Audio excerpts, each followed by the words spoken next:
Og uten at jeg skal stå altfor lenge her, så skal jeg presentere neste foredragsholder, og det er Ilan Gopal-Singam. Og han er, skal vi se, nå må jeg bruke beklager, men det var veldig mye her, og det er jo bare bra. Han er Head of Section for Medical, og jobber med på universitetssykehelse, altså IT og Research og Development, og ikke bare det, så er han også professor ved NTNU. Ta godt imot mot Ilan Gopal. வணக்கம் எல்லாருக்கும். எந்த ப்ரெசன்டேஷனும் வந்து அரவாசி தமிழ் அரவாசி நோஷ்க் இல்லாட்டி கொஞ்சம் இங்கிலீஷில் வந்து இருக்க போகுது. நான் எந்த ஜேர்னி எப்படி தொடங்கினேன்னு உங்களுக்கு ஒரு சின்ன ஒரு அறிமுகப்படுத்தி கொண்டு என்னென்ன விதமான இதுகளை நாங்கள் செய்தோம், அதால் வந்த கஷ்டங்களை பற்றி நான் உங்களுக்கு அழைச்சு நோர்வேயிலையும் யூரோப்பில் யூலையும் வந்து என்ன மீடியத்தில் இருக்குதுன்னு உங்களுக்கு சொல்கிறேன். அப்போ நான் சிவில் இன்ஜினியர் திருவண்ணாமலையிலேருந்து சிவில் இன்ஜினியர் படிக்கல வந்து யூனிவர்சிட்டி ஆஃப் கலிஃபோர்னியா சாந்தா பார்பராவில் வந்து மாஸ்டர் செய்யக்கூடிய கிடைச்சிது. அது முடித்த பிறகு திருப்பி வந்து நான் பிஹெச்டி டாக்டர் வந்து திருவண்ணாமலையில் திருப்பி வந்து செய்தேன். அப்போ செய்து கொண்டு அதை 97ஆம் ஆண்டு முடித்து ஒரு கம்பெனி ஒன்று தொடங்கின நாங்கள். அதை பற்றி உங்களுக்கு ஒன்று விளங்கப்படுத்துகிறேன். அந்த கம்பெனி தொடர்ந்து என்ன நடந்தது, அது பிறகு நடந்த விஷயங்களை பற்றியும் காய்ச்சி போட்டு இப்போ 2 வருஷத்துக்கு முதலே வந்து ஒரு ஸ்டார்ட் அப் கம்பெனி வந்து இருக்கிறோம். அதை பற்றியும் உங்களுக்கு சொல்கிறேன். அதான் என்னன்னு சொல்லலாம், என் வாழ்க்கை வரலாறுன்னு சொல்லலாம். அப்போ நான் திருவண்ணாமலையில் திருப்பி வந்து டாக்டர் படிக்கல. எந்த ப்ரொஃபஸர்ன்ற பேர் வந்து தூர் ரம்ஸ்தான்னு சொல்லி, நான் ஒரு இன்ஸ்டிடியூட்டுன்ற பேர் வந்து எலக்ட்ரானிக்ஸ் சிஸ்டம்னு சொல்கிறாங்க. நான் அங்கே படித்து கொண்டு இருக்கேன். எந்த கிளாஸ்மேட் நாங்கள் எல்லோரும் உண்டா சிவிங் தொடங்கி தொடர்ந்தும் டாக்டர் செய்கிறோம். இப்போ நாங்கள் இன்னும் என்னோட 2 பேர் இருந்தேன், நாங்கள் 3 பேர் தான் தொடங்கினோம் நாங்கள் அவர்கிட்ட ஒரு ஏரியா. அப்போ நாங்கள் படித்து கொண்டிருந்த விஷயம் வந்து எங்களோட பிஹெச்டியாக அது வந்து எப்படி நாங்கள் டேட்டா எப்படி நாங்கள் வீடியோ இல்லாட்டிக்கு படங்கள் வந்து இன்டர்நெட் இல்லாட்டிக்கு மொபைல் நெட்ஒர்க்குகளால் உங்களோட ஃபோனுகளுக்கு அனுப்பலாமெண்ட். இப்போ இது வந்து நாங்கள் 93ஆம் ஆண்டு படிக்க தொடங்கின நாங்கள் 97ஆம் ஆண்டு முடிக்கல வந்து எங்களுக்கு ஒரு நல்ல ஒரு ஐடியா ஒன்று வந்துடுச்சு எப்படி அனுப்பலாம். அப்போ அந்த ஐடியா வந்து நாங்கள் பார்க்கல. உங்களுக்கு தெரியும், இப்போ சுதா மாமா சொன்னார் இந்த ஃபோன் நோக்கியான ஃபோன் தான். இந்த நாங்கள் ஒரு எக்ஸாம்பிள் உங்களுக்கு காட்டுறேன். அந்த ஃபோனில் வந்து அந்த நேரம் நீங்கள் வந்து கூட ஒரு எஸ்எம்எஸ்ஸை தான் அனுப்பலாம். நீங்கள் 14 கேரக்டர் உள்ள சாமான் தான் அனுப்பக்கூடிய இருந்தது. அப்போ என்னென்ன நீங்களும் ஒரு வீடியோ படத்தை அனுப்பலாம். அதுதான் எங்களோட நாங்கள் செய்த வேலை, நாங்கள் படித்த இது. அதில் ஒரு பேட்டர்னும் எங்கள்கிட்ட இருக்குது. அந்த நேரம் இருந்த நெட்ஒர்க்கும் வந்து சரியான தோழியான நெட்ஒர்க். இல்லாட்டி நீங்கள் இப்போ அங்கே இருக்கும் சில பழைய ஆட்களுக்கு தெரிஞ்சிருக்கும். அப்போ இருந்த நெட்ஒர்க்குன்ற பேர் வந்து 2Gன்னு சொல்கிறாங்க, இல்லாட்டி GSMக்கு அடுத்ததாக வந்து நெட்ஒர்க். இன்றைக்கு இருக்கிற நெட்ஒர்க் உங்களுக்கு தெரியுமா என்னண்டு? மொபைல் நெட்ஒர்க் உங்களோட ஃபோன்லேயே வரும், ஃபெம்கேண்டு வரும். என்ன இப்போ ஃபெம்டெக் ஜெனரேஷன் மொபைல் நெட்ஒர்க் இருக்குது. வெள்ளி ஹொய் ஹாஸ்டியர் நீங்கள் வந்து வீடியோலாம் ஸ்ட்ரீம் பண்ணக்கூடிய இருக்குது. அந்த நேரமாக செய்கிற ஹாஸ்டம் இப்போ என்னென்னு செய்யலாம். அதுதான் இந்த டெக்னாலஜி இது அந்த இனோவேஷன். அதே நேரம் இன்னும் ஒரு ஆக்கள் எந்த நூலில் தான் அவையில் வந்து தாத்தா டெக்னாலஜியில் படித்து கொண்டிருக்கணும். அவையில் வந்து இந்த ப்ரொஃபஸர் ஆனஹாலோசுகளை படித்து கொண்டிருக்கணும் 3 பேர். அவையில் வந்து கண்டுபிடிச்சினோம் என்னென்று நாங்கள் இன்டர்நெட் ஒரு சாமான் வரப்போகுது.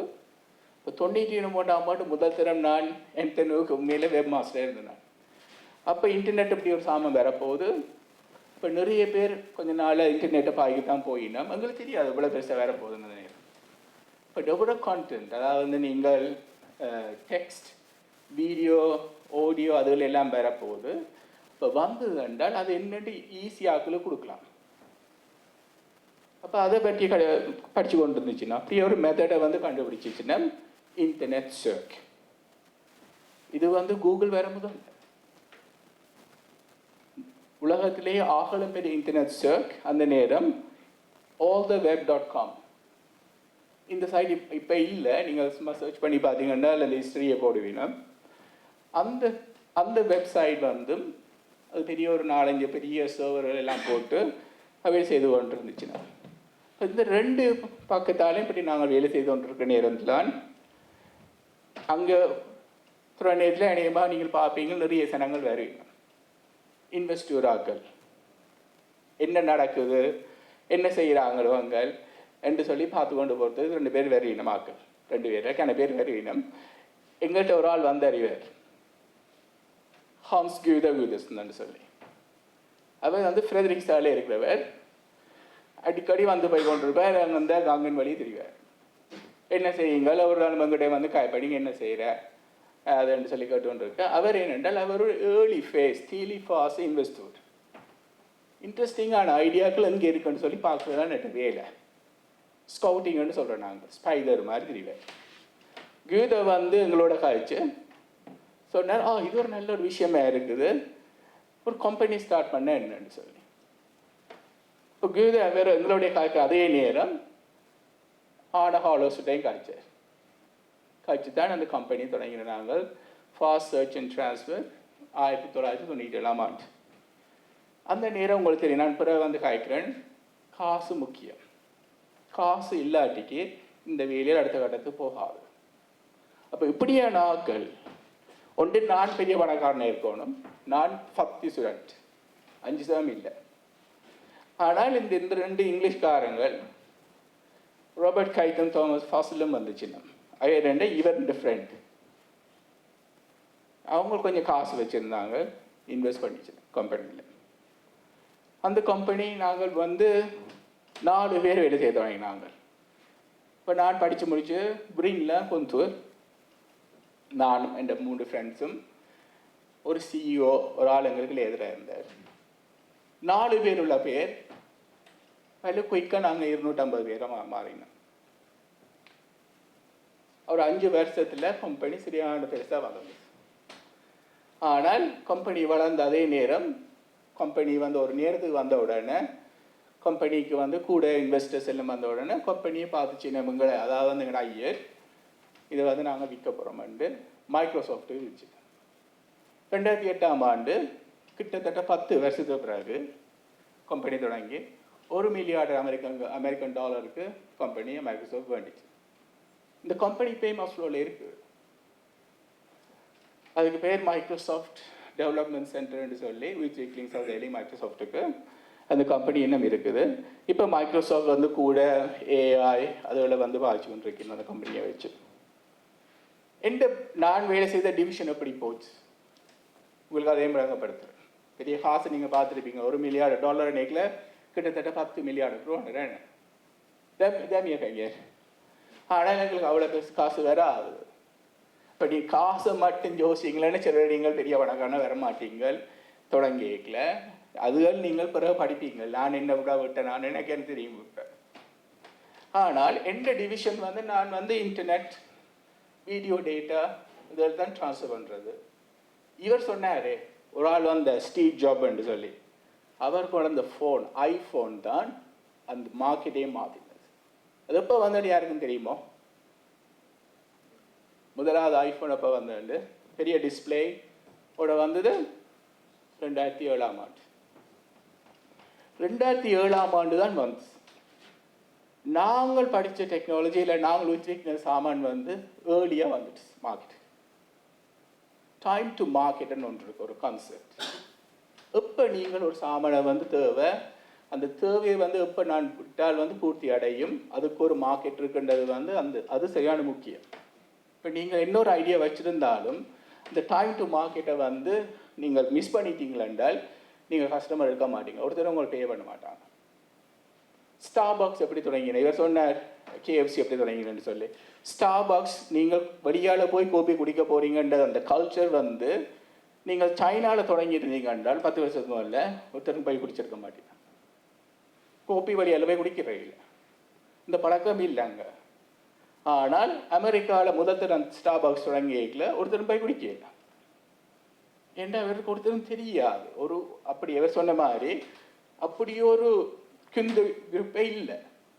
ஆனால் அந்த கிந்த குரூப்பை உருவாக்குறது வந்து தான் அவர்கிட்ட கான்செப்டாக இருந்தது. அது பிறகு உங்களுக்கு தெரிஞ்சு எப்படி ஸ்டார்பாக்ஸ் வேலை செய்யுது. அதே மாதிரி இத்தனை பேர் தொடங்கியிருக்கிறேன். 2002ஆம் ஆண்டு நான் கம்பெனியில் வந்து விட்டுட்டு 2 பிரச்சனை எங்களுக்கு. ஒன்று வந்து எங்களுக்கு கஸ்டமர் இல்லை, கிடைச்ச ஒரு கஸ்டமர் நான் பேர் சொல்கிற சரியில் நினைக்கிறேன், போன இண்டஸ்ட்ரி தான் சரியான முக்கியமாக இருந்தது. ஆனால் இந்த குரூப்பில் இருந்த ஒரு ஆள் சரியான கிறிஸ்டின் கன்சர்வேட்டிவான ஒரு ஆள், நோவிஜன் தான். அவர் சொன்னால் நான் இதுக்கு வர மாட்டேன், நான் விட்டுட்டு போகிறேன். இப்போ நானும் பார்த்தேன், சரி இனி நானும் அவரும் நல்ல ஃப்ரெண்ட்ஸ், ஒன்றே படித்த நாங்கள் 2 பேரும் கம்பெனியை விட்டுட்டு போகிறோம். எங்களோட 3ஆவது இருந்தவர் வந்து கம்பெனியின் சிஇஓ மாதிரி அவர் மேலே அப்படி தொடர்ந்து போய் கொண்டு இருந்தார். அப்போ இது பிறகு நாங்கள் இந்த டெக்னாலஜியை வந்து நாங்கள் கொண்டு போயிடல. அது மட்டும் பிறகு உங்களுக்கு தெரியும், எரிக்சன், நோக்கியா, பிறகு வந்து மோட்டரோலா, பிறகு வந்து ஐஃபோன் எல்லாம் வந்தது. அவையை கொண்டு போய் பிறகு இப்போ ஸ்ட்ரீமிங் எல்லாம் வேறு யாருக்கும் செய்யணும். இப்போ நீங்கள் சொன்ன மாதிரி நெட்ஃப்ளிக்ஸோ இல்லாடி வேறு யாருக்கில் அதில் செய்யணும். ஆனால் அந்த டெக்னாலஜி டெவலப்மெண்ட் அந்த நேரம் நாங்கள் செய்தோம். நாங்கள் ஒரு புதுசாக ஒரு ஸ்டாண்டர்டுன்னு குழந்தை. நாங்கள் நீங்கள் படங்களை வந்து கேள்விப்பட்டிருப்பீங்க, லாகரிங் தந்தாருன்னு சொல்லி ஜேபேக் என்ற ஒரு ஸ்டாண்டர்ட். ஜேபேக் 2000 செய்தது நாங்கள் எங்களோட வேலை. நாங்கள் 3 பேர் தான் செய்தாங்க. அது ஒரு இன்டர்நேஷ்னல் ஸ்டாண்டர்டாக வந்துச்சு. ஓகே, இன்றைக்கு நான் இப்போ இப்போ இதெந்த வேலையால் வந்த விஷயம், ஒரு சின்ன ஒரு ஸ்மார்ட் பில் ஒன்று நாங்கள் டெவலப் பண்ணுறோம். இப்போ இது இது நான் முழு ஹிஸ்டரி நான் போயிரும்பேல.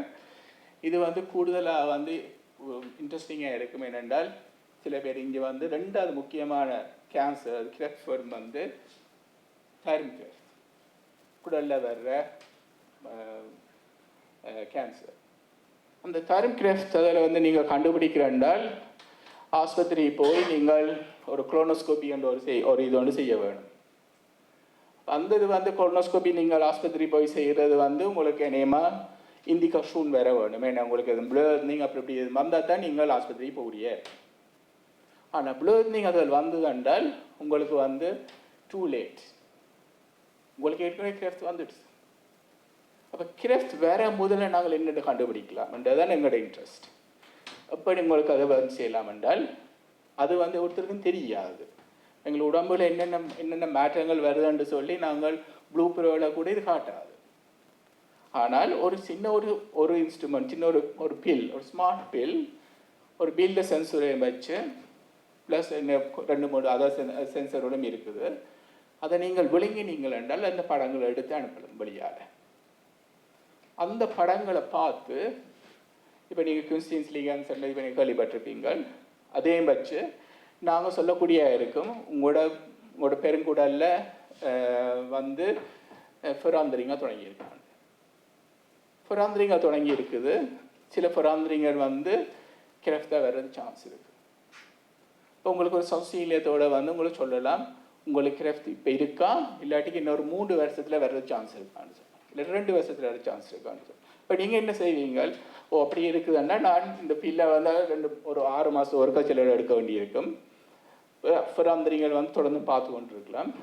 இல்லை என்றால் நான் வந்து போய் ஒரு ஆஸ்பத்திரி போய் நான் அந்த உள்ளுக்குள்ள அதில் ஒரு பழிப்பண்டு ஒரு சின்ன ஒரு சாமான் வளர்த்துறாங்க உள்ளுக்குள்ள, அதை வந்து நான் ரிமூவ் பண்ண வேண்டியது. கிரெஃப்டாக மாறும். கிரெஃப்டாக வந்தது என்றால் தைராய்டு கிரெஃப்ட் வந்து ஒரு டெட்லியான ஒரு சிக்டம். கிட்டத்தட்ட ஒரு 12 to 15 மாதம் ஆக்கள் உயிரோட இருப்பினும். ஓகே, ஸோ நான் இப்போ இதோட நிப்பாட்டி போட்டு உங்களுக்கு அடுத்த இதில் விளங்கப்படுத்துகிறேன். என்றால் இந்த ப்ரெசன்டேஷன் வந்து வேல்கட்டவேல் நீங்கள் விளங்கப்படுத்துங்கோ என்ன மாதிரியான பிரச்சனைகள் வரும். இப்படியான ஒரு பில் வந்து இப்போ நாங்கள் செய்து கொண்டிருக்கிறதுக்கு வந்து ஃபினான்சியரிங் தேவை. இப்போ நானும் இன்றைக்கு எவ்வளவு இந்த காசை எடுக்கலாம் உங்களுக்கு ஒன்று நான் கேட்குறேன், யாருக்கும் ஒரு கெஸ் பண்ணுறதுக்கு இருக்கோ அப்படி ஒரு பில் செய்கிறது இவ்வளோ காசு தேவையாண்டு யாரும் ட்ரை பண்ண போகிறீங்களா? 30 million வந்து government fee 30 million, 30 to 50 million dollar தேவை. எந்த குரூப்பில் வந்து ஒரு எட்டச்சிறுக்கு இருக்கிறார், அவர் ஒரு ஸ்டார்ட் அப் கம்பெனி தொடங்கினவர். ஒரு நீ கிளஃப் கிளஃபில் வந்து ஆக்களுக்கு கிளஃபை மாற்ற வேண்டியிருக்கும். அவர் புதுசாக ஒரு கிளஃப் ஒன்று கண்டுபிடிச்சிருக்கிறார். 500 million பாவிச்சிருக்கணும் இது வரைக்கும். போன கிழமை தான் அமெரிக்காவில் வந்து முதலாவது ஒரு பேஷண்ட்டுக்கு இம்ப்ளான் பண்ணியிருக்கிறார். அவர் அங்கான் இருக்கிறார், போயிட்டார். யாக்கோ பேக்கில் இந்த குரூப்பில் இருக்கிறார். 500 மில்லியன் kroner வந்து ரைஸ் பண்ணுற ஈஸியான காசு, வேலை இல்லையானு. யார் உங்களுக்கு தருவீங்க 500 மில்லியன் kroner? கிண கேட்டு போய் கதைச்சு அந்தந்த ஆக்கிட்ட கதைச்சா தான் உங்களுக்கு வருவீங்க. இப்போ நான் உங்களை வழங்கப்படுத்துகிறேன், இந்த காசு 300 மில்லியனோ 500 மில்லியன் வந்து ரைஸ் பண்ணுறது வந்து ஈஸியான வேலை. ஆனால் அதுக்கு இருக்குது வழியால். அப்படித்தான் இந்த கம்பெனியை தொடங்குது. அவர்கிட்ட கம்பெனி இப்போ அவர் நாளைக்கு போய் செய்துட்டார். அவர்கிட்ட கம்பெனியோட வடி என்னன்னு சொல்லுங்க பார்ப்போம். 500 மில்லியன் kroner மேலே பாவிச்சுட்டீங்க இது வரைக்கும். யாரும் கெஸ் பண்ண விரும்புகிறீங்களா? ஒரு பெரிய கம்பெனி வந்து வேண்ட போகுதுன்னு வைங்க. அந்த கம்பெனி கங்கமிந்திர 100 தரம் என் கம்பெனியோட விலை கூடிடுச்சு அந்த பசியந்துக்கு செய்தபடியா. அதே மாதிரி அந்த பசியந்த் ஓவலேவோ பண்ணிச்சேன் ஒரு வருஷம். அவரோட கம்பெனியை வந்து பெரிய கம்பெனிகள் இருக்குது, பெரிய கம்பெனிகள். அதான் அவன் எக்ஸிட்னு சொல்லுவாங்க. எக்ஸிட் ஸ்ட்ராட்டஜி எங்கே போய் முடிக்க போய் நம்ம. அப்போ நான் வந்து யூனிவர்சிட்டியில் வேலை செய்கிறபடியால் இதில் வந்து காட்டுது என்ன காசு இங்கேருந்து வருது. முதல் நாங்கள் இந்த பில்லுகள் இந்த செய்த வேலையெல்லாம் வந்து பேசிக் ரிசர்ச்னு சொல்கிறோம். நாங்கள் கிரீன்லைங் இந்த ஃபர்ஸ்ட்லிங். இந்த கிரீன்லைங் இந்த ஃபர்ஸ்ட்லிங் வந்து அதுக்கும் ஒருத்தர் காசு தர மாட்டீங்கன்னா நீங்கள் அப்ளை பண்ணி சண்டை பிடிச்சு கஷ்டப்பட்டு தான் இந்த காசு எடுக்கிறீங்க. டீச்சர்ஸ் வந்து எடுக்கிறீங்க, மாஸ்டர்ஸ் வந்து எடுக்கிறீங்க. அவைகளுக்கெல்லாம் நாங்கள் இந்த ஃபர்ஸ்ட்லிங்கை கொண்டு வர்றோம். இந்த ஃபர்ஸ்ட்லிங் இதில் வந்து வேறையெல்லாம் நாங்கள் பார்க்குறோம். ஃபர்ஸ்ட்லிங் எல்லாம் வந்து இனோவேஷன் இருக்காது. அப்போ சிலதுகள் தான் இனோவேஷன் இருக்குது. இப்போ விளங்கப்படுத்தின இனோவேஷன் என்ன மாதிரிண்டு அதுக்கு வந்து ஒரு நீஸ்காப், அதாவது ஒரு புது விதமான ஒரு கான்செப்ட் ஒன்று இருக்க வேணும். நான் வேலை செய்கிறது வந்து மெடிசின் என்றபடியால் அங்கே வந்து பத்தெண்டு சரியான முக்கியம். ஒரு பத்தெண்டு இல்லை என்றால் இல்லாட்டி ஒரு பத்தெண்டு வந்து இல்லை என்றால் ஒருத்தரும் உங்களை வந்து இன்வெஸ்ட் பண்ண மாட்டேங்க, ஒரு இன்வெஸ்டரும் வர மாட்டேங்க. ஏனென்றால் பத்தெண்டு வந்து எங்களுக்கு ஒரு ப்ரொடெக்ஷன் மாதிரி, ஒருத்தரும் காப்பி பண்ணி கொண்டு போக மாட்டாங்க. இப்போ அதுக்காக தான் அந்த பத்தெண்டு முக்கியம். இப்போ இனோவேஷன் அப்படி வந்த பிறகு அங்கே இருந்து நாங்கள் அதை வந்து அடுத்த கட்டத்துக்கு கொண்டு போகிறதான் நாங்கள் சொல்கிறது ஒரு ப்ரோட்டோடைப் செய்ய வேணும். அப்போ இங்கேயும் வந்து நாங்கள் ப்ரோட்டோடைப் செய்வோம் யூனிவர்சிட்டியில். உங்களை நான் பிறகு விளங்கப்படுத்தேன். TRL 3 வரைக்கும் வருவோம். டெக்னாலஜி ரெடினஸ் லெவல்னு சொல்கிறாங்க. அதில் இருந்து அடுத்த கட்டமாக போகிறது தான் இந்த கட்டம். இதுக்குள்ள தான் கொஞ்சம் பேர் வரையினம். நான் உங்களுக்கு அதில் பிறகு விளங்கப்படுத்துகிறேன். ஏஞ்சல் இன்வெஸ்டர்ஸ் இருக்கணும். இப்போ அஞ்சனா வேலை செய்கிற அந்த கம்பெனி ஒரு ஏஞ்சல் இன்வெஸ்டர் கம்பெனி. ஹரிணி வேலை செய்கிற இடம் வந்து இதுக்கு ஒரு இன்குபேட்டர் மாதிரி. இவையில் தான் இந்த இடத்துல வந்து வர்றாங்க. யூனிவர்சிட்டியிலேருந்து வெளியெல்லாம் நாங்கள் வந்துட்டோம். அடுத்த கட்டத்தில் யார் வந்து எங்களுக்கு ஹெல்ப் பண்ண போயிடும். அதுக்கு அப்படி ஒரு அப்படியான சூழல் இந்த நாட்டிலையும் இருக்குது. இணையமான வெஸ்டர்ன் யூரோப்பில் இருக்குது. இலங்கையில் சில கஷ்டம். உங்களுக்கு நான் அதே மாதிரி உங்களுக்கு காட்டுற எக்ஸாம்பிள் ஒன்று. அதுக்கு அடுத்தது இந்த கட்டம் தாண்டின பிறகுதான் இவியல் வரியின வெஞ்சர் கேபிட்டலிஸ்ட்னு சொல்கிறாங்க. இதில் வந்து இன்வெஸ்ட் பண்ணுறவர் வந்து சொல்கிறார், நான் உங்களுக்கு ₹1 தந்தால் எனக்கு நீங்கள் ₹100 திருப்பி தருவோம். 100 மடங்கு ரிட்டர்னை பார்க்குறார். இவர் சொல்கிறார், நாங்கள் கொஞ்சம் வந்துட்டோம், ரிஸ்கை குறைச்சிட்டோம், அடுத்த கட்டத்துக்கு போய் கொண்டிருக்கிறோம். அவர் சொல்கிறார், நான் ₹1 தந்தால் நீ ₹10 தந்தா காண. அவர் வந்து வெஞ்சர் கேபிட்டலிஸ்ட்.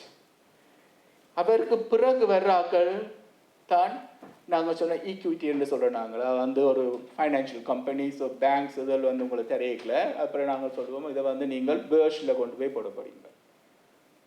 இனிஷியல் பப்ளிக் ஆஃபரிங்னு சொல்கிறோம் நாங்கள், IPO. அது வந்து பேங்க்குகள், இன்சூரன்ஸ் கம்பெனிகள், ஃபைனான்ஸ் கம்பெனிகள் தான் செய்யுங்க. அவையில் வந்து சொல்லுவீங்கன்னா நான் தர்ற காசுக்கு 15% 25% ப்ராஃபிட் தருவாங்க. பேங்க் வட்டியிலையும் பார்க்க கூட இருப்பவன். அதான் கிராஃப். இப்போ நீங்கள் பார்த்தீங்களா எப்படி காசு இவ்வளோத்தோட முக்கியம் என்று சொல்லி அந்த இன்னோவேஷன் அடுத்த கட்டங்களுக்கு கொண்டு வர்றதுக்கு எல்லாரும் இதான் செய்தது.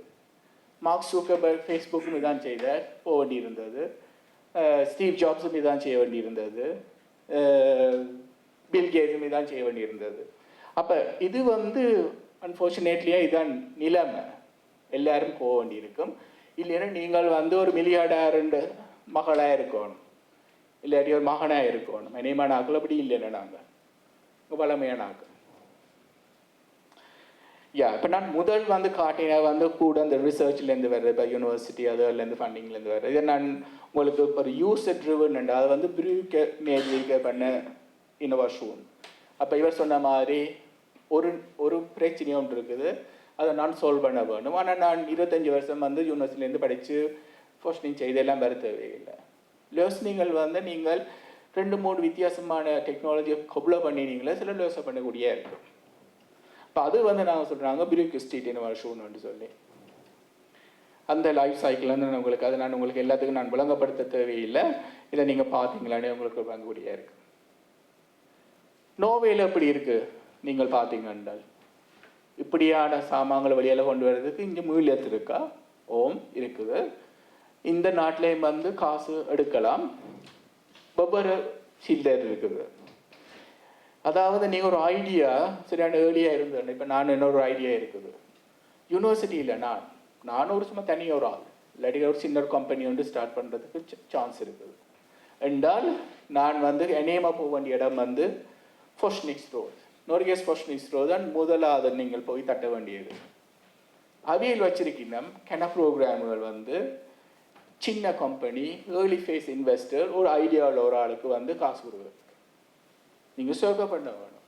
உங்களுக்கு சும்மா காசு ஒரு நாளும் வேறு ஒரு செக்கில் சர்க்கை பண்ணி நீங்கள் அவைகளுக்கு விளங்கப்படுத்தி இந்த கான்செப்ட் வந்து இப்படி வேலை செய்யுமான்னு சொன்னால் அவைகிட்ட இருக்குது. அங்கே வந்து கிட்டத்தட்ட வித்தியாசமான ப்ரோக்ராம்கள் இருக்குது. இப்போ என்னென்னு சொல்கிறோம் நாங்கள் இன்னோவேஷன் ப்ரொஜெக்ட் நேரிங்ஸ்லீவை இப்போ என்னென்னு சொல்கிறது அது ஒரு பெரிய ப்ரோக்ராம். இப்போ இந்த கவர்மெண்ட்டும் போன கவர்மெண்ட்டும் கிட்டத்தட்ட 2-3 மில்லியன் கொண்ட சஸ்ஸை பண்ணினவன். 2-3 மில்லியன் கொண்ட பெரிய காசுமே இல்லை, எல்லா செக்டருக்கும் இருக்குது. நீங்கள் மராயினில் இருக்கலாம், ஒலிய காசில் இருக்கலாம், என்எஸ்சியாக இருக்கலாம், இல்லாட்டி வந்து நீங்கள் ஹாப்னரிங்காக இருக்கலாம், ஹெல்ஸாக இருக்கலாம், இண்டஸ்ட்ரியாக இருக்கலாம், எதுக்கும் இருக்குது. ஆனால் அந்த காசு உண்மையை காணாது இந்த நாட்டை இன்வெஸ்ட் பண்ணுற காசு மேலே காணாது இனோவேஷன். அதுக்கு என்ன செய்கிறாத நிலைமையா? ஆனால் அங்கேயும் காசு எடுக்கலாம். உங்களுக்கு வந்து நான் போட்டிருக்கிறேன், நீங்கள் ஃபினான்சியல் இன்ஸ்ட்ரக்டர் உங்களுக்கு 100 ரூபா தேவை என்றால் அவன் 70 ரூபா தான் தருவான். பெரிய கம்பெனியாக வந்துட்டீங்களா உங்களுக்கு 45 ரூபா தான் தருவான். ஏனென்றால் வந்து சப்சிடியரிங்கன்னு நாங்கள் சொல்கிறோம் நாங்கள். அது வந்து உங்களுக்கு ஒரு கிரான்ஸ் இருக்குது, நோவேலையும் இயூலையும் இருக்குது. ஆனால் அமெரிக்காவில் மட்டும் இல்லை. அமெரிக்காவில் வந்து என்ன மாதிரியான சப்சிடியரிங் இப்போ நீங்கள் அங்கே ஃபோஸ்னிக்ஸ் ரோவில் போய் காசு கட்டிங்களா என்றால் முக்கியமாக தங்களோட நாட்டு தேவையான டெக்னாலஜி 100% தருவீங்க காசு. அது இந்த நாட்டிலே இல்லை. ப்ரொஜெக்ட் எல்லாம் சர்ச் நான் அதில் போட்டிருக்கேன். இப்போ நீங்கள் சின்ன ஒரு ஐடியா ஒரு ப்ரோட்டோடைப் ஒன்று செய்தீங்க லேபில், இல்லாட்டி கூட வீட்டையோ அங்கேயோ வச்சு செய்தீங்க வைங்கோ. அடுத்த கட்டமாக இது TRL கேள்விப்பட்டிருக்கீங்களானே, டெக்னாலஜி ரெடினஸ் லெவல்னு சொல்கிறோம் நாங்கள். ஒவ்வொரு டெக்னாலஜிக்கும் வந்து ஒரு ஐடியாவிலிருந்து ஒவ்வொரு 3 தாண்டி வந்து கடைசியாக ஒரு ப்ராடக்டை நீங்கள் ஒரு மார்க்கெட்டில் கொண்டு விற்று ஆக்கள் வேண்டி விண்ணம் என்றால் அந்த டெக்னாலஜி ரெடினஸ் லெவல்லேருந்து மேலே போயிடும். இந்த இடையில் இருக்கிற அந்த தால்நட்டு நீங்கள் பார்த்தீங்க வேல்யூ ஆஃப் டெத்ன்னு சொல்லி 99% கம்பெனியெல்லாம் செத்து போயிடும். அந்த இதுக்குள்ள நிறைய இல்லாமல் இருக்கு. அப்போ அந்த இதுக்கு வந்து கொஞ்சம் பேர் இருக்கு நான் காசு தர்றதுக்கு. இடையில் வந்து இது நான் தனியாக ஒஃபென்ட்ரிஸ்ட் நீங்கள் வந்து ப்ரீவாத் இன்வெஸ்டர் உள்ளுக்குள்ளே கொண்டாந்தீங்களா என்றால் அவர் எனக்கு அதில் வந்து ப்ரிசன்ட் வேணுமென்னு சொல்லுவார். நான் உங்கள் கம்பெனி இத்தனை வீதம் ஐயா பண்ணணும் காசு தந்தா. ஆனால் இவையில் வந்து என்னமா காசு அப்படி தரமா அப்படி கேட்க மாட்டேன். உங்களுக்கு வந்து காசு சும்மா தருவீனும். ஆனால் ஒரு கட்டம் வந்தோடனே பிறகு நீங்கள் அவையிலும் கேட்பீனும் எனக்கு அந்த வீதம் தேவையாண்டு. சில பேர் வந்து லோனாக தரணும். இன்னோவேஷன் வரைக்கும் முதல்ல தில்ஸ்குத் வந்து 350,000 நீங்கள் கொஞ்சம் ஈஸியாக எடுக்கலாம். அதில் இருந்து 350,000 நீங்கள் பெரிய காசுன்னு நினைக்காதீங்க. ஒரு ஆளுக்கு 50,000 சம்பளம் கொடுத்தீங்களான்னா 350,000 ஒரு வருஷத்துக்கு காணாது. அது பை 7,000 அந்த எல்லாம் கட்ட உங்களுக்கு காசு இல்லையானே. 50,000 திரும்ப தர மாட்டாங்க வேலை செய்யுது. இப்படியான இதுகள் இருக்குது. ஒஸ்லோவில் வந்து கொஞ்சம் பிரச்சனை. ஏனென்றால் ஒஸ்லோவில் வந்து ஒஸ்லோ ஃபியூர் ஃபண்டுன்னு ஒன்று இருந்தது. அது வந்து இப்போ இல்லாமல் போய் இப்போ புது ஃபண்ட் ஒன்று தொடங்க போயிடலாம். ஆனால் இது வந்து தீலிஃபாச ஃபண்ட் த்ரொன்னேத்தில் இருக்குது, த்ரொன்னேட்லேயும் கோ ஃபண்டும் த்ரொன்னேத்தில் இருக்குது. ஆனால் த்ரொன்னேத்தில் இருக்க ஃபண்டுக்கு நீங்கள் அப்ளை பண்ணனா நீங்கள் த்ரொன்னேட்லாம் கம்பெனி அட்ரஸ் வச்சுருப்போம். இல்லாட்டி நீங்கள் அங்கே போயிடலாம். ஓகே, இயூவில் என்ன இருக்குது? ஹொரைசன் யூரோப்னு சொல்லி ஒரு பெரிய ப்ரோக்ராம் இருக்குது. ஒவ்வொரு 8 வருஷம் ஒருக்கா பண்ணி கொண்டிருப்பினா இதுதான் உலகத்தின் பெரிய ஃபினான்சியரிங் ஷீல்டு. பசால் ஃபோர்ஷன் யூனிவர்சிட்டியில் இருக்கிறார்கள் அப்ளை பண்ணி காசு எடுத்து ரிசர்ச் செய்கிறதுல இருந்து கம்பெனி ஸ்டார்ட் பண்ணுறாக்கள், கம்பெனி புது டெக்னாலஜி கொண்டு வர்ற ஆக்களுக்கு எல்லாம் இருக்குது. இப்போ நான் எல்லாம் இந்த ரிசர்ச்சுக்கு வந்து முதல் எக்ஸலன்ஸ் இன் சயின்ஸ் அதில் நாங்கள் காசுகள் எடுப்போம். ஆனால் அதுக்கு அடுத்ததாக நடுவில் இருக்கிறது வந்து அவையில் ஒரு ப்ரோக்ராம் வச்சிருக்கணும். இப்போ டிஜிட்டல் என்று சொல்லி ஒரு ப்ரோக்ராம் வச்சுருக்கோம், இண்டஸ்ட்ரி என்ற ப்ரோக்ராம் வச்சுருக்கோம், ஹெல்த் என்று வச்சிருக்கணும். இவையில் அந்த ஸ்பெசிஃபிக்கான ப்ரோக்ராம் செய்யலாம். இந்த பில்லர் 3 தான் உண்மையில வந்து கம்பெனிகளுக்கு இன்னோவேட்டிவான கம்பெனிகள், புதுசான ஐடியா உள்ள ஆக்கள் நீங்கள் வந்து காசை அங்கே அப்ளை பண்ணி எடுக்கலாம். யூரோப்பியன் இன்னோவேஷன் கவுன்சிலுக்கு இந்த ப்ரோக்ராமில் வச்சிருக்கேன். அப்போ நாங்கள் இப்போ சில ப்ரொஜெக்ட்கள் வந்து இதால் ஃபண்ட் பண்ணினது எங்களுக்கு சொல்லி இருக்குது. நீங்கள் பேட்டன்ட் எல்லாம் எடுத்துக்கொண்டு இருக்கீங்க, இங்கே வந்து இதில் அப்ளை பண்ணுங்க சொல்லி கம்பெனியை ஸ்டார்ட் பண்ணி இதை அப்ளை பண்ணுங்க. அப்போ ஈவுண்ட எப்படி இருக்குது? ஈவுண்ட ஃபண்டிங் கிட்டத்தட்ட இதே மாதிரி தான். நீங்கள் ஏர்லி ஃபேஸான இனோவேஷனில் இருந்தால் கம்பெனியும் வந்து 100% வந்து கொடுப்பீங்க, 100% ஃபண்டிங் தருவீங்க ஈவில். ஆனால் அதாவது வந்து ஒரு சரியான ஒரு இனோவேட்டிவான ஒரு ஐடியாவே இருக்க வேண்டும். அடுத்த யூரோப்பியன் இன்னோவேஷன் கவுன்சில் டிரான்சிஷன் ஒரு ப்ரோக்ராம் இருக்குது. அது வந்து 2.5 மில்லியன் யூரோ வந்து நீங்கள் எடுக்கலாம், 25 மில்லியன் க்ரோனர் நீங்கள் எடுக்கலாம். ப்ராஜெக்ட் வந்து கிட்டத்தட்ட 2-3 வருஷ ப்ராஜெக்டாக இருக்கும். ஆக்சிலரேட்டர்ன்றது அதுக்கு அடுத்தது இதிலேருந்து ஆக்சிலரேட் பண்ணி நான் மார்க்கெட்டுக்கு போகிறேன். அடுத்த ப்ரோக்ராம் வந்து நீங்கள் கிட்டத்தட்ட ஒரு ஆல்மோஸ்ட் ஒரு ப்ராடக்ட்டுக்கு கொண்டு வர்ற லெவலுக்கு வர்றதுல யூரோ ஸ்டார்ஸ்ன்ற ஒரு ப்ரோக்ராம் இருக்குது. அதுக்கு வந்து 2.5 மில்லியன் க்ரோனர் இருக்கலாம். அப்போ இந்த காசுகள் வந்து காசு உங்களுக்கு தெரியக்கலாம், வேலோட்டம் ஐஎஸ் காப்புன்னு சொல்ல மாட்டீங்க. அப்போ நீங்கள் ஒரு இனோவேட்டராக இருந்தது என்றால், நீங்கள் ஒரு புதுசான ஒரு ஐடியாவில் கொண்டு வந்தீங்க என்றால் உங்கள்கிட்ட தான் கம்பெனி இருக்க போகுது. ஆனால் நீங்கள் வேலைக்கு எதியாக வந்து ஸ்கேல் அப் பண்ண வேண்டியிருக்கும், பெரிய காசு தேவைப்படும். நான் 300 மில்லியன் ரூபாய் வந்து இதை வச்சு பார்த்து கொண்டு இருக்கல, நான் 10 வருஷத்துக்கு. நான் ப்ரைவேட்டான இன்வெஸ்டர்ஸை வந்து கிதியா உங்களுக்குள்ள கொண்டு வருவானு. ஆனால் நான் வேறு ஏர்லியாக தொடங்கினேன் என்றால் நான் 5 வருஷத்துலேயே 3 வருஷத்துல நான் கம்பெனியை விட்டு வெளியில் போக வேண்டியிருக்கு. ஏன்னா கம்பெனி இன்னும் ஒன் திங் எல்லாம் அவையில் தான் ஓன் பண்ண தொடங்கிடுவேன். ஓகே, ஸோ என்ன மாதிரி இருக்குது என்றால் நீங்கள் வந்து ஸ்டார்ட் அப்.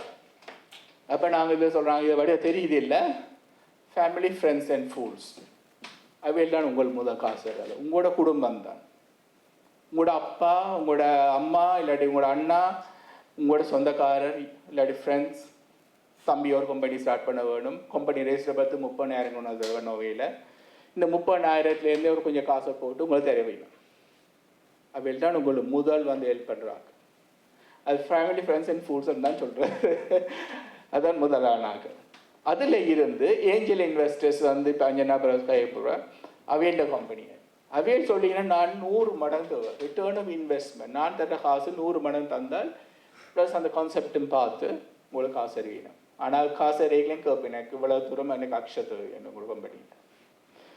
அடுத்ததாக வர்ற ஆக்கள் வந்து வெஞ்சர் கேபிட்டலிஸ்ட், ப்ரைவேட் எக்விட்டி, இவையில் வந்து பிறகு கடைசியில் வர்ற ஆக்கள். இதில் இந்த ஃபைனான்ஷியல் கம்பெனிகள், பேங்க்குகள் எல்லாம் பிறகு வருகிறாங்க. இப்படித்தான் இந்த நாட்டில் வந்து இப்படியான இதுகளை வந்து சுத்தம் பண்ணி இப்படியால் கொண்டு வரதுக்கு இடம் இருக்குது. நான் இதில் எல்லாத்தையும் நான் போக விரும்பல. இப்போ அதுக்கு எனக்கு பிறகு வந்து காய்க்கிறாக்களை பற்றி காய்க்க வைக்கணும். எனக்கு வந்து கூட நல்லா தெரியும் என்ன, நான் இந்த நோவே ஹெல்த் டெக்கு முதல்ல இருந்து ஆஸ்லோ மெட்டெக்னு சொல்லி அது ஒரு கிளஸ்டர் வந்து ஸ்டார்ட் பண்ணிக்கலாம். நானும் ஒரு ஃபவுண்டராக இருந்த ஒரு ஆள். அது பிறகு அவை பேரை மாற்றி இப்போ நோவே ஹெல்த் டெக்னு சொல்லி ஒரு கிளஸ்டர். இது வந்து கிட்டத்தட்ட ஒரு 250 சின்ன பெரிய கம்பெனிகள் இருக்கிற ஒரு கிளஸ்டர். கொஸ்டினிங்ஸ் பார்க்கலான்ட்டு இருக்குது. அங்கே வேறு விதமான இருக்குது. இப்போ ஸ்டார்ட் அப் லேப் வெண்டே காய்க்கிற வைக்கணும், அலீபன்னு ஒன்று இருக்குது. பட் விதமான ஆக்கள் வந்து அந்த இடத்துல இருக்கணும். அவையில் வந்து ஒரு நல்ல ஒரு ஈகோ சிஸ்டம் உண்டு. ஸோ இது வரைக்கும் நாங்கள் பார்த்தது வந்து நோவேல யூரோப்லேயும் எப்படி இருக்குன்னு சொல்லி. இப்போ நாங்கள் ஒரு 4 பேர், ஸ்டீவன், சுதா, நான், நாதன் என்று சொல்லி 4 பேர் வந்து ஒரு ஸ்டிஃப்டர்ஸை வந்து தொடங்கியிருக்கிறோம். தொடங்கினா வந்து ஒரு சரியான ஒரு என்னன்னு சொல்லலாம், ஒரு தோழி டைமிங் கோவிட் டைம் 2020ஆம் ஆண்டு நான் இலங்கைக்கு போயிட்டு வந்து இவையோட கழிச்சு ஒரு மாதிரி நான் இவையிலை பண்ண வச்சு இதை தொடங்கினேன் நாங்கள். இது என்ன மாதிரி என்றால் இலங்கையில் தமிழ் பேசுகிற இடங்களில் வந்து உங்களை மாதிரி இனோவேட்டர்ஸை வந்து கண்டுபிடிச்சு அவைகளுக்கு வந்து சீட் மணி, இப்போ இங்கே வந்து சீட் மணி கொடுக்குறதுக்கு நீங்கள் பார்த்தீங்களானே, பொஸ்னிக்ஸ் ரோடு இருந்தது, இனோவேஷன் ஒர்க் இருந்தது, அப்படி இப்படி 1008 பேர் இருக்கிறாங்க, அங்கே ஒருத்தருமே இல்லை. இப்போ அங்கே அவைகளுக்கு காசு கொடுக்குறதுக்கு சில சின்ன ப்ராஜெக்டுகளுக்காக தான் நாங்கள் இது தொடங்கினோம். நாங்கள் அதில் முக்கியமான நோக்கம் வந்து இலங்கையில் வடக்கு கிழக்கில் வந்து தமிழ் பேசும் இடங்களில் இருக்கிறார்கள் வந்து அதாவது வந்து தொழில் வாய்ப்பு கொண்டு வர்றதுக்கு, இண்டஸ்ட்ரி தொடங்குறதுக்கு, கம்பெனிகளோ 2 பேர் உள்ள கம்பெனி 10 பேர் உள்ள கம்பெனியை தொடங்குறதுக்கு டெக்னாலஜி ஏதாவது ஒரு நாலேஜ் பேஸ்டான இதை வந்து கொண்டு வர்றது தான் எங்களோட விருப்பம். அப்படியான ப்ராஜெக்டை நாங்கள் சக்ஸஸ் பண்ணுற நாங்கள் இப்போ நாங்கள் 4 பேரும் அது ஒரு 6 டெல்ஸில் இருந்து எங்களோட காசையும் போட்டு உங்களை மாதிரி தமிழாக்கண்ணையும் காசு வேண்டி 2-3 ப்ராஜெக்டை வந்து அங்கே செய்து கொண்டிருக்கோம். இது ஒரு எக்ஸாம்பிளான ஒரு ப்ராஜெக்ட் உண்டு, இனோவேட்டிவ் ஃபார்மிங். ஓகே, ஸோ நான் எல்லா டீட்டெயிலுக்கு நான் போக விரும்பல. இது இந்த கடைசி ஸ்லைட். ஒவ்வொரு இதுக்கும் பின்னாலே வந்து நிறைய வேலைகள் இருக்குது, அதை நீங்கள் எல்லாம் பார்த்துனீங்க, சுதாமரி அவங்களை விளங்கப்படுத்தினார். சக்ஸஸ்ன்றது வந்து உடனே வராது, நிறைய ஃபெயிலியர் இருக்கும். இவர் சொன்ன மாதிரி அந்த தண்ணி கீழே இருக்கிறது வந்து சில பேர் அந்த தண்ணிக்கு மேலேயே வந்து பார்த்துருக்க மாட்டேங்க. இப்போ அப்படியே ஒருத்தரும் தெரியாது, நீங்கள் தொடங்கின தம்பி ஒரு கம்பெனி தொடங்கினார், 1 மில்லியன் க்ரோனரோ 10 மில்லியன் க்ரோனோ பாவிச்ச அவ்வளோ காசம் அடைஞ்சு போயிடுச்சு. அப்படி நடக்கலாம், நடக்கிறது நிறைய சான்ஸ் இருக்கு. ஆனால் அதுக்காக வந்து நாங்கள் மனந்து வந்து போகக்கூடாது. இன்னும் ஒரு ஐடியா இருந்தவர் சொன்ன மாதிரி 1008 ஐடியா இருக்குது, பிரச்சனை உண்மையாக நிறைய இருக்குது. சொன்னார் எனர்ஜி பிரச்சனை ஒரு பெரிய பிரச்சனை, சாப்பாடு பிரச்சனை, அதாவது எல்லாருக்கும் இந்த உலகத்துல எல்லாருக்கும் நல்ல ஒரு சாப்பாடு வசதிகள் வர்றது, ஹெல்த் வந்து ஒரு பெரிய பிரச்சனை. நாங்கள் ஒரு நல்ல காலம் ஒரு பணக்கார நாட்டில் இருக்கின்றபடியால் இங்கே எங்களுக்கு தெரியும், நாளை வருத்தமெண்டா ஏதாவது ஒரு ஆஸ்பத்திரி போகலாம். ஆனால் நீங்கள் ஆப்பிரிக்காவில் இருந்தால், இலங்கையில் இருந்தால், ஆஸ்திரேலியாவில் இருந்தால் கஷ்டம். அப்போ நீங்கள் வந்து இதில் இருக்க எல்லாரும் வந்து படித்து கொண்டிருக்கீங்கள், ஐடியா உள்ள ஆக்கள், குளோபால பிரச்சனைகள் வந்து எங்களோட பிரச்சனைன்னு பாருங்கோ. அப்போ நீங்கள் ஸ்கேல் பண்ணக்கூடியது. உங்களோட சொல்யூஷன் தனியாக ஒஸ்லோட இருக்கணும் மட்டும் விற்கலாம், நீங்கள் காசு உழைக்க மாட்டீங்க. உங்களோட சொல்யூஷன் வந்து இன்டர்நேஷ்னல் லெவலில் வந்து போகக்கூடிய இருக்கணும், அதுக்கு ஸ்கேல் பண்ணக்கூடிய மாதிரி இருக்கணும். அப்போ தான் அது ஒரு குளோபல் இனோவேஷனாக வரும். இல்லாட்டியும் நீங்கள் தனியாக ஒஸ்லோலையோ இல்லாட்டி வந்து குருதாலில் மட்டும் சாமான விற்கலாம். ஓகே ஓகே, நன்றி.